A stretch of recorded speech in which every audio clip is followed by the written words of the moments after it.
sida lagu sheegay war-saxaafadeed ka soo baxay xafiiska wasiirka wasaaradda duulista iyo hawada ee dalka jamhuuriyadda Soomaaliland diyaaradda Ethiopian Airlines ayaa hakisay duulimaadyadeedii Hargeysa iyadoo oo aan caddayn ay yiraahdeen sababta ay u baajisay duulimaadyadeeda sida aynu wada ognahayna buu yiri war-saxaafadeedkaasi Soomaaliland waxa ka jira nabadgelyo buuxda oo aan ka jirin wadamo badan oo ku yaala geeska Afrika iyo kuwa caalamkaba haddaba waxa aanu qoraalkan war-saxaafadeedka ku cadaynaynaa bay yiraahdeen wasaaradda duulista iyo hawadu in diyaaradda Ethiopian Airlines ay mas'uul ka tahay dhibaatada soo gaadhay dadka rakaabka waxaana laga rabaa diyaaradda Ethiopian Airlines inay si degdeg ah u xallisho dhibaatada dadka rakaabka haysata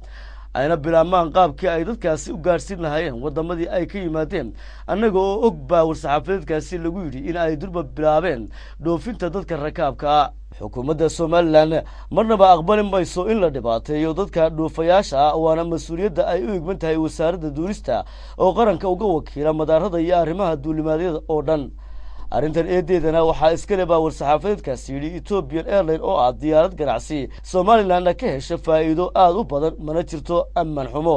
ka jirta Soomaaliland xukuumadda Soomaaliland waxa ay mas'uul ka tahay ilaalinta ammaanka madaarada iyo guud ahaanba dalka oo dhan diyaaradaha ganacsiga waxa laga rabaa oo la gudboon war-saxaafadeedkaasi yiri in ay ixtiraamaan qarannimada madaxbannaanida iyo ammaanka ka jira Soomaaliland arrintan diyaaradda Ethiopian Airlines waxa dalka Ethiopia u tagay wafdi ka socda xukuumadda Soomaaliland oo hogaaminayo wasiirka wasaaradda arrimaha gudaha mudane Cali Maxamed Warcade uuna ka mid yahay wasiirka wasaaradda duulista iyo hawada Soomaaliland mudane Maxamuud Xaashi Cabdi waxaana arrintan lagu dhamayn doonaa heer diblomaasiyadeed si loo sii xoojiyo xiriirka ka dhaxeeya labada wadan ee Soomaaliland iyo dawladda Ethiopia ee aynu jaarka nahay waxa kale oo aanu beeninaynaa war-saxaafadeedkaasi lagu yiri wararka sheegaya in wasaaradda duulistu ay dadka u xanimaan diyaaradda Ethiopian Airlines ay u diiday in ay berbera ka dhoofaan warkaasi oo ah mid aan sariir toona lahayn isla markaasina aanay waxba ka jirin warbaahintana waxaanu kula talinaynaa bay yiraahdeen in ay sacad u sheegaan